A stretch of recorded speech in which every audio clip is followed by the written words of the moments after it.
morning, Club Awesome. It's a great day for Club Awesome, and I'm going to tell you why.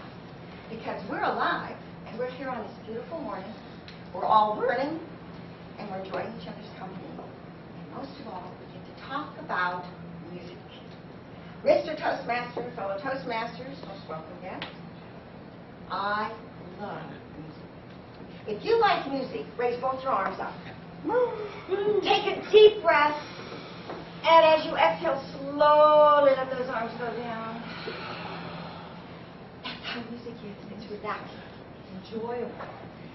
You stay in the moment, and you don't have to worry about yesterday or tomorrow. You just enjoy the music. You get involved with it and move moment to moment.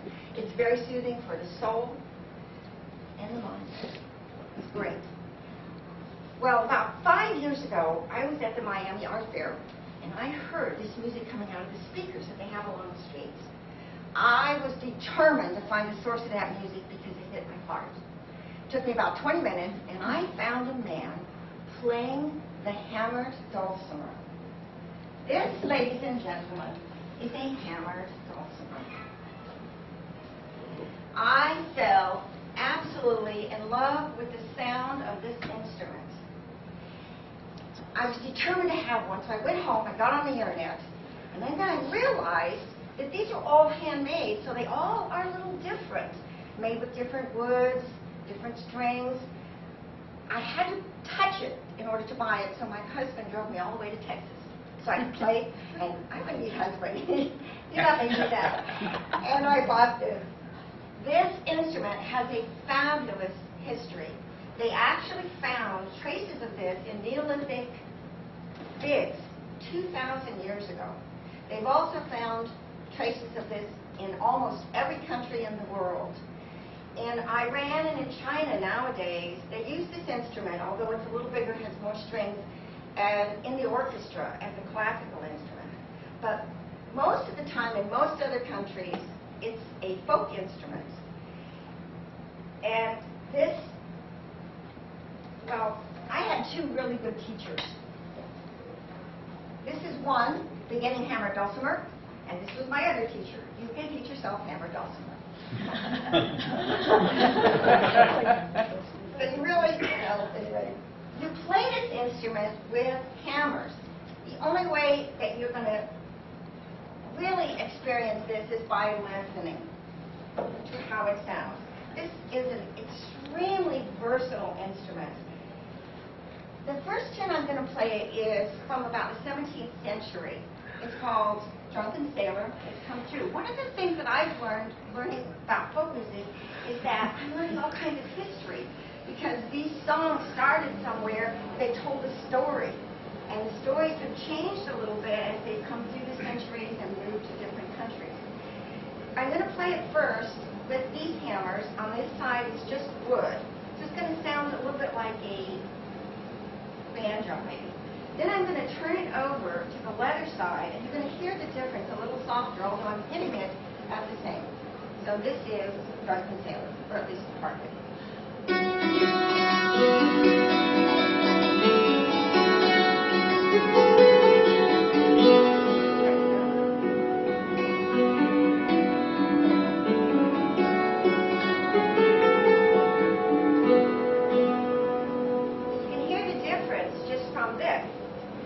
The next tune I'm going to show you play for you is a ballad.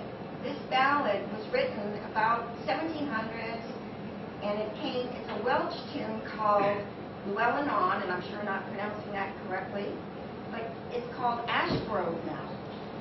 It's a ballad. It's going to be a little softer.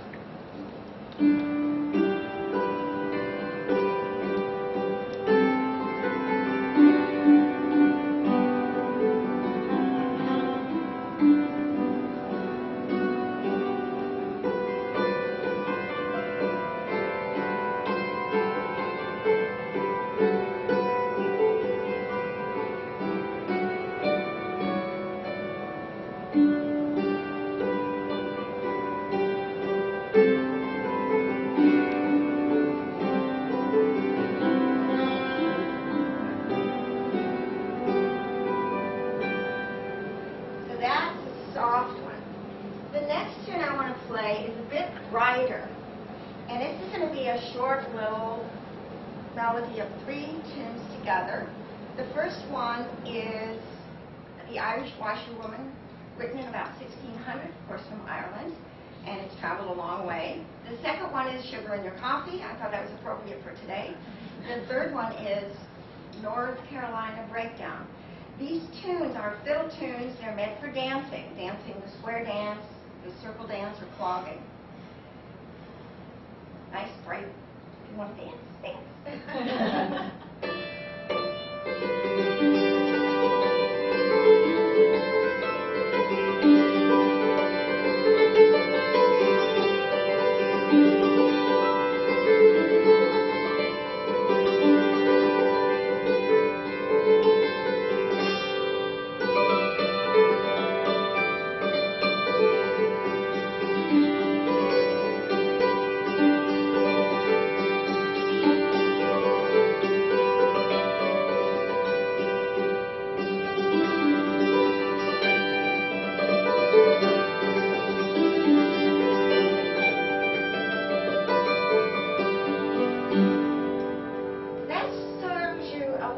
Versatility of this.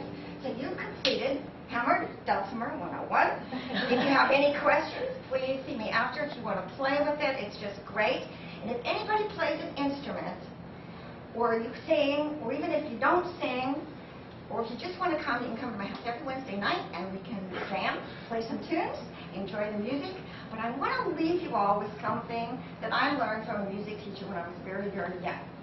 She said to me, there are no wrong notes in music. Some just sound a little better than others at times, which you have experienced today. Mr. Toastmaster, where are you?